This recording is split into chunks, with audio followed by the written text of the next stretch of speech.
Platform that will make your chemistry. आता आपले जवळपास इतके सारे व्हिडिओज झालेत, आता तरी तुम्हाला केमिस्ट्री तुमच्या आपुलकीचं केमिस्ट्री वाटतंय का? नक्की मला कमेंट सेक्शन मध्ये सांगा. आणि थर्मोडायनामिक्सचा आपला आजचा पॉइंटचं नाव आहे Hess law of constant heat summation. काही नाही रे, सिंपल लॉ आहे बघा.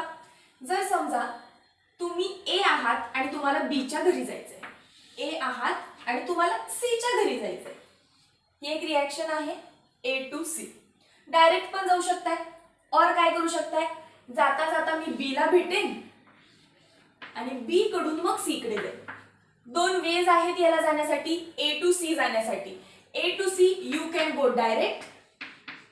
ए टू सी डायरेक्ट जाण्यासाठी जे काय एन्थाल्पी चेंजेस किंवा जे काय हीट चेंजेस असतील त्याला मी काय म्हणते, एच म्हणते. Let us consider it as H. बघा आता दुसरी वे काय माझ्याकडे, एक तर मी ए कडून जाता जाता बी कडे जाईन आणि बी पासून नंतर मी सी कडे जाईन. ए टू बी जाताना जर चेंजेस H1 झाले असं कन्सिडर केलं आणि बी टू सी जाताना जर H2 चेंजेस कन्सिडर झाले तर हेच लॉ नुसार डायरेक्ट जाण्यासाठी जे काही हीट चेंजेस आहेत ते इक्वल आहेत. कुणाच्या इतके इक्वल आहेत ते, तर summation of H1 and H2. काय झालं कळालं का? बघा प्रोसेस काय आहे, मेन ए पासून सी कडे जायचंय. ए पासून सी कडे डायरेक्ट जर गेला तर तुम्हाला हीट चेंजेस एच मिळणार होते. पण कोणतर म्हटलं मी जाता जाता काय करेन, मध्ये बी ला भेटेन आणि मग मी सी कडे जाईन.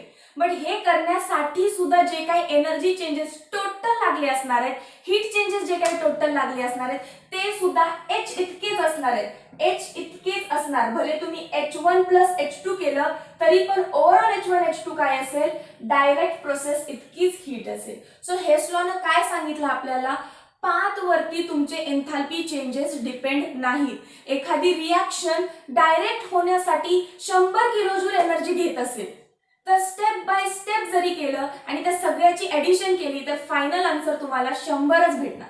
फॉर एक्झाम्पल तुम्हाला अमोनिया बनवायचंय, NH3 बनवायचंय, पण डायरेक्ट नाही बनला.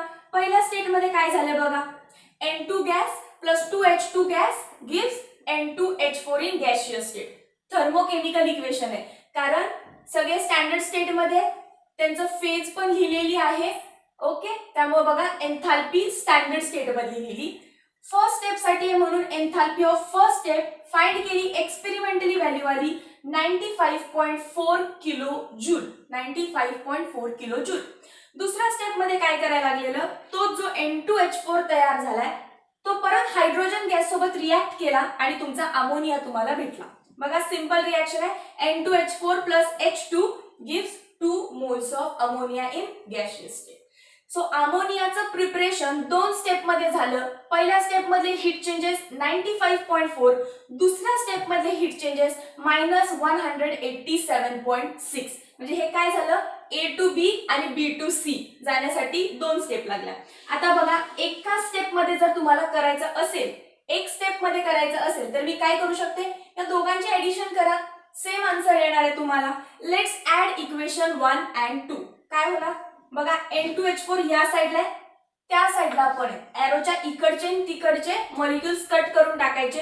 सो गेलं, राहिलं काय या साइडला N2 gas, N2 gaseous state मध्ये. इकडे काय आहे 2H2 plus 1H2 that is 3H2. State कोणती, गॅशियस स्टेट. पुढे काय आहे इकडे राहिलेलं बघा 2 molecules of ammonia. So final equation जर तुम्ही बघितली तर ही डायरेक्ट फॉर्मेशन ऑफ अमोनिया आहे का बघा, N2 plus 3H2 gives ammonia. Yes, म्हणजे ही डायरेक्ट प्रोसेस होती जसं की ए टू सी, आणि वरच्या दोन काय आहे स्टेप बाय स्टेप प्रोसेस आहे. पण डायरेक्ट प्रोसेस साठी जी तुम्हाला एन्थाल्पी चेंज लागणार ती काय असणार, सम ऑफ 1 अँड 2. बघा करून या दोघांचं ऍडिशन 95.4 प्लस -187.6. काय आन्सर येईल तुमचं याचं, 2. उलट करायला लागणार, 5 6 7 2 9 अँड 9. सो 92.2 आणि साइन देणार तुम्ही मायनस जी युनिट आहे kilo joule. So direct process साठी जे एन्थाल्पी चेंजेस आहेत ते आहेत -92.2 kilo joule which is sum of its step. ती काय आहे, त्याच्या दोन इंडिव्हिज्युअल स्टेपची सम आहे. हेच आपल्याला हेस लॉने सांगितलं. नाव देतोय Hess law of constant heat summation. Heat म्हणजेच एन्थाल्पी, समेशन करा डायरेक्ट प्रोसेसची तुम्हाला एन्थाल्पी निघेल. म्हणून हेस लॉला डिफाइन कसं केलं आपण, overall the enthalpy for a reaction.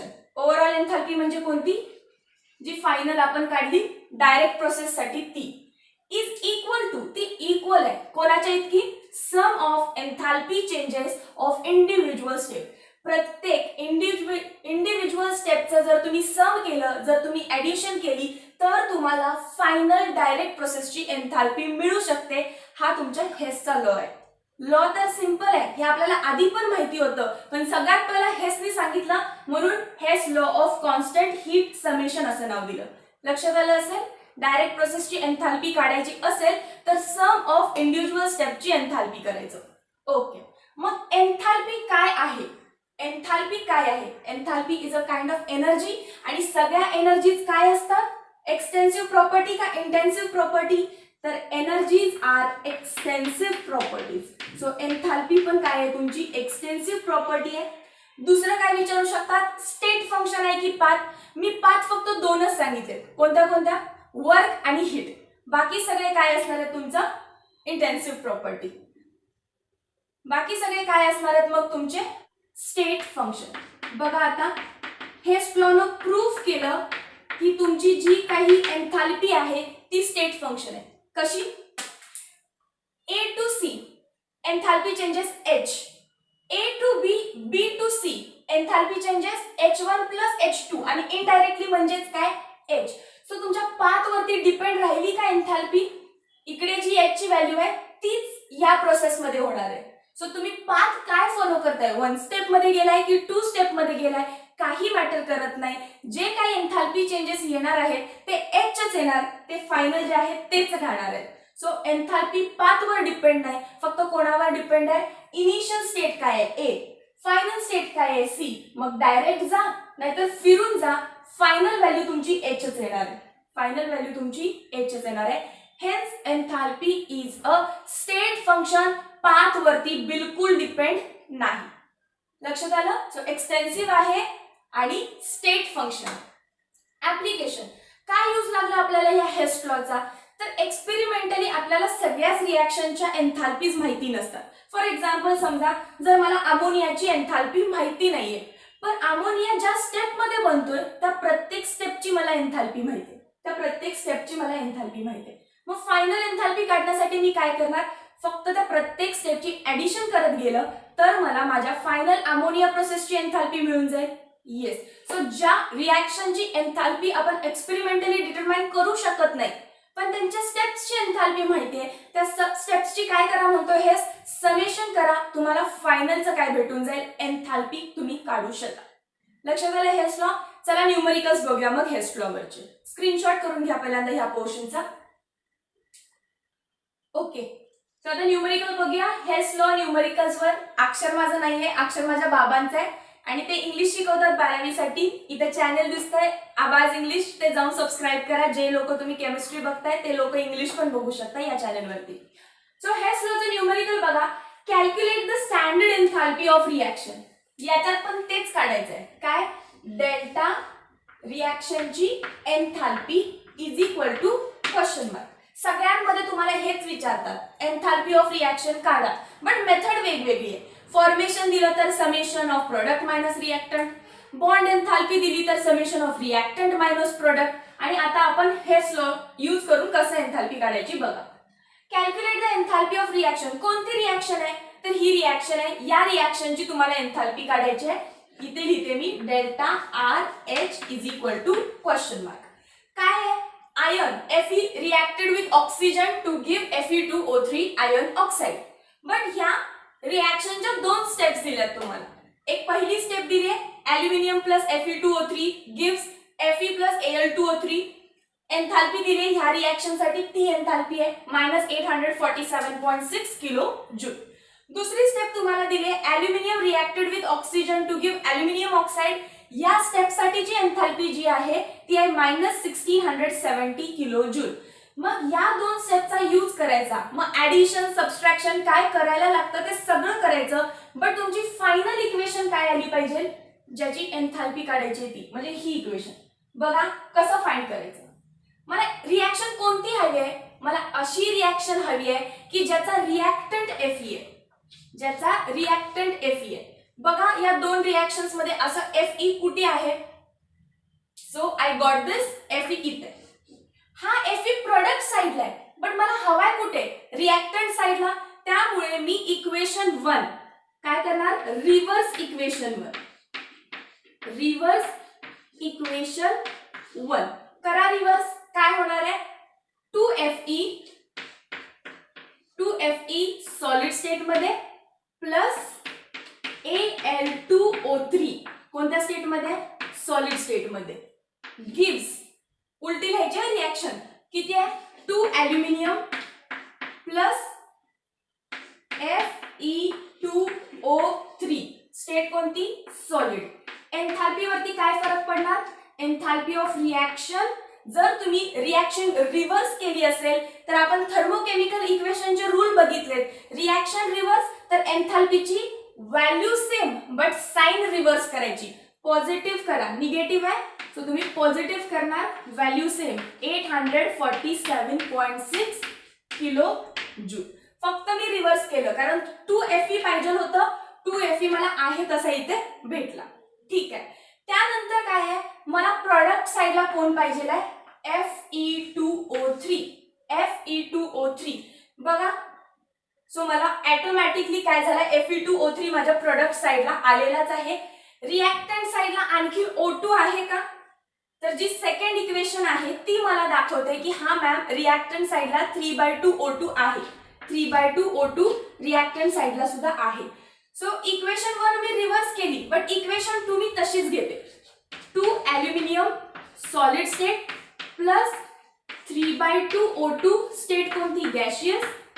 काय दिलं तुम्हाला, Al2O3 in its gaseous state. Enthalpy वरती काही फरक नाही, आहे तशी -1670 किलो जूल. का बरं, कारण काही चेंजेस केले नाही, आहे तशी इक्वेशन घेतली. सो आता ऍड करा, ऍड दिस बोथ इक्वेशन. काय होतं बघा, ऑफकोर्स तुमचा आन्सर यायला पाहिजे कारण 2Al ला 2Al कट झाला, त्याच्यानंतर काय कट होणार, Al2O3 ला Al2O3 कट झाला. बाकी सगळं लिहून घ्या. 2Fe in its solid state plus 3/2 O2 in its gaseous state gives, हे कट आहे, राहिलं कोण, Fe2O3 in its solid state.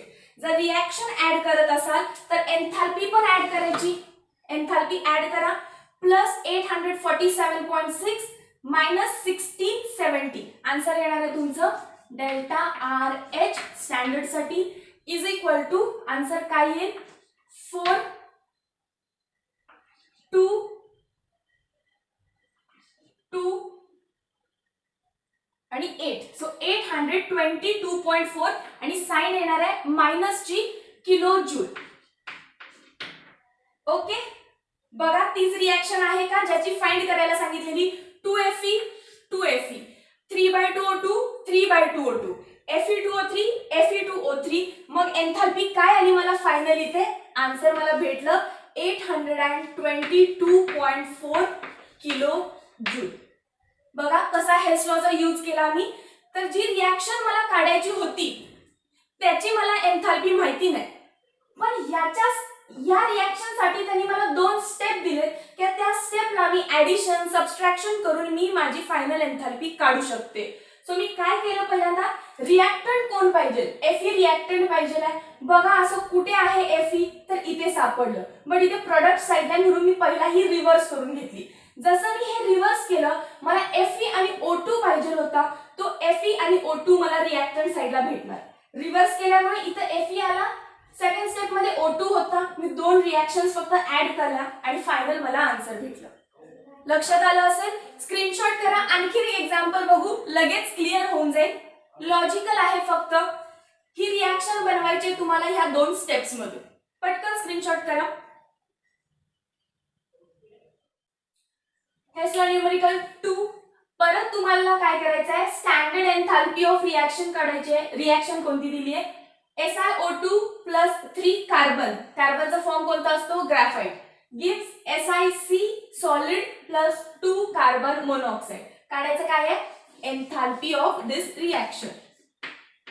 But he मला माहिती नाहीये, एक्सपेरिमेंटली मला माहिती नाही, बट ही प्रोसेस होताना ज्या स्टेप्स होणार आहेत त्या स्टेप्सची मला एन्थाल्पी माहिती आहे आणि त्या स्टेप्स तुम्हाला दिलेले असतात. बघा या 3 स्टेप्स दिलेत. Silicon plus oxygen gives SiO2, carbon plus oxygen gives carbon monoxide, silicon plus carbon gives silicon SiC silicon carbide. बघा मला कोण पाहिजे रिएक्टंट मध्ये SiO2 पाहिजे. मग मला अशी रिएक्शन पहिला शोधायची आहे की ज्याचा रिएक्टंट SiO2 आहे का असं कोण नाही. बट इथं मला SiO2 भेटला की जो प्रोडक्ट आहे, प्रोडक्ट मध्ये पाहिजे का मला नाही, मला कशामध्ये पाहिजे रिएक्टंट मध्ये. म्हणून मी फर्स्ट स्टेप काय करणार रिव्हर्स इक्वेशन 1. चला करा. काय होणार SiO2 सॉलिड स्टेट मध्ये gives Si in solid state plus O2 in gaseous state. Enthalpy वरती काय फरक पडणार आहे याचा, एन्थाल्पी वरती काय फरक पडणार, एन्थाल्पी होणार पॉझिटिव्ह, कारण फॉरवर्ड डायरेक्शन मध्ये ती निगेटिव्ह आहे. सो डायरेक्शन जर रिव्हर्स केली तर एन्थाल्पी पण चेंज करायची, पॉझिटिव्ह करायची. ठीक आहे. त्यानंतर बघा मला 3 कार्बन पाहिजेत रिएक्टंट साइडला. इथे 2 कार्बन दिसतायत, इथे 1 कार्बन दिसतोय. सो या 2 रिएक्शन जर ऍड झाल्या तर ऑटोमॅटिकली 3 कार्बन रिएक्टंट साइडला येणार आहे. प्रोडक्ट मध्ये SiC आहे, ऑलरेडी प्रोडक्ट मध्ये SiC आला. पहिली स्टेप रिव्हर्स केल्यामुळे प्रोडक्ट मध्ये SiC आला. त्याच्यानंतर कोण आहे 2 मॉलिक्युल्स ऑफ कार्बन मोनोऑक्साइड. कुठे दिसतात 2 मॉलिक्युल्स ऑफ कार्बन मोनोऑक्साइड. ही रिएक्शन मी आहे तशीच जर घेतली तर माझ्या सगळ्या कंडिशन सॅटिस्फाय होतात. So reverse equation 1 and add them and add all 3 आणि सगळ्या 3 ऍड करा. बघा तुम्हाला काय भेटणार आहे. मी या 2 रिएक्शन्स परत लिहून घेते आहे तशा खाली. 2 carbon in graphite state, yes okay, plus कोण आहे ऑक्सिजन गॅशियस स्टेट. एरोच्या त्या साइडला कोण आहे 2 कार्बन मोनोऑक्साइडचा गॅस. एन्थाल्पी वरती काही फरक नाही कारण आहे तशी रिएक्शन लिहिले -211 किलो जूल. त्यानंतर काय आहे third reaction silicon solid state मध्ये प्लस कार्बन ग्राफाइट स्टेट मध्ये एरो SiC सॉलिड स्टेट मध्ये. एन्थाल्पी ऑफ रिएक्शन वरती काही फरक नाही कारण आहे तशी रिएक्शन लिहिले -65.3 किलो जूल. चला ऍड करा ह्या 3 इक्वेशन. फायनल इक्वेशन काय भेटणार आहे बघा तुम्हाला. वेगळ्या चॉकने आधी कट करून घेऊ, जे काही कट होतंय ते पहिलं कट करून घेऊया. ठीक आहे ओके. एरोच्या या साइडला आणि त्या साइडला सेम कोण दिसतंय तुम्हाला SiO2. तो तर मला पाहिजे आहे, तो कट करून चालणारच नाही. सो पहिला तर मी SiO2 लिहून घेते. 3 इक्वेशन ऍड केल्यानंतरची खालची स्टेप लिहिते. SiO2 कोणत्या स्टेट मध्ये सॉलिड स्टेट मध्ये plus 2 carbon plus 1 carbon 3 carbon ते सुद्धा मला पाहिजे आहे. सो 3 कार्बन ग्राफाइट स्टेट मध्ये. जे हवं ते आधी लिहून घेतलं. त्याच्यानंतर मला काही नको आहे. सो बाकीचे SiO2 2 carbon plus 1 carbon 3 carbon बाकी सगळं कॅन्सल होत असतं. बघा O2 या साइडला आहे, O2 या साइडला आहे, कट करा. Si इन सॉलिड स्टेट या साइडला आहे, Si इन सॉलिड स्टेट या साइडला आहे, कट झालं. कोण कोण उरलं मग प्रोडक्ट साइडला SiC plus 2CO. Silicon carbide state कोणती आहे सॉलिड स्टेट कोणती सॉलिड प्लस कोण राहिलेलं monoxide. So 2CO gaseous state मध्ये. बघा तीच फायनल इक्वेशन आहे का. खाली लिहिते परत जर हवं इथे लिहिते SiO2 सॉलिड स्टेट मध्ये प्लस 3 कार्बन ग्राफाइट स्टेट मध्ये सिलिकॉन कार्बाइड सॉलिड स्टेट मध्ये plus 2 carbon monoxide gaseous state मध्ये. तर एन्थाल्पी पण तुम्ही ऍड करणार. जर या तिन्ही इक्वेशन्स तुम्ही ऍड करून तुम्हाला फायनल इक्वेशन हवी ती मिळत असेल तर बाकी सगळं पण ऍड करा. हे सगळं 911 -211 -65.3. आधी काय कराल तुम्ही 911 मधून -211 करा. काय येईल आन्सर तुमचं 700 मधून तुम्ही मायनस काय कराल 65.3. So answer will be 634.7 kilojoule. Unit काय असणार आहे किलोजूल. सो ही आहे तुमची एन्थाल्पी ऑफ फायनल रिॲक्शन. कशी काढली रिव्हर्स केली फर्स्ट इक्वेशन आणि सेकंड अँड थर्ड ऍड केलं. फायनल इक्वेशन मला तीच आली ज्याचं मला काढायला सांगितलेलं. मॅच करून बघितली त्यानंतर मी काय केलं मग एन्थाल्पीची सुद्धा ऍडिशन केली. So final answer I got plus 634.7 kilojoule. So Hess's law वरती अशाच टाइपचे क्वेश्चन्स येणार. एक मेन रिॲक्शन दिली असणार आहे त्याच्या स्टेप्स दिल्या असणार. या स्टेप्स मध्ये ऍडिशन सबट्रॅक्शन मल्टिप्लिकेशन डिव्हिजन काय करायला लागेल ते करायचं आणि असं इक्वेशन बनवायचं की फायनल रिॲक्शन तुमची ज्याचं काढायचं आहे ती आली पाहिजे. लक्षात आलं. स्क्रीनशॉट करा या बोर्डचा. या पूर्ण व्हिडिओमध्ये आपण हेस्ट लॉ शिकलाय. नेक्स्ट व्हिडिओमध्ये आपण सेकंड लॉला स्टार्ट करतोय. म्हणजेच काय स्पॉन्टॅनिटी बघायची. स्पॉन्टॅनिटी नंतर आपण एंट्रॉपी बघायची. एंट्रॉपी आणि स्पॉन्टॅनिटी एका पार्ट मध्ये शिकल्यानंतर लास्ट पार्ट आपला काही गिव्स फ्री एनर्जी आणि थर्मोडायनामिक्स चॅप्टर आपला एंड होईल. त्यानंतर एक्सरसाइज. जॉईन करा नेक्स्ट पार्ट मध्ये. Thank you so much. स्क्रीनशॉट करून घ्या.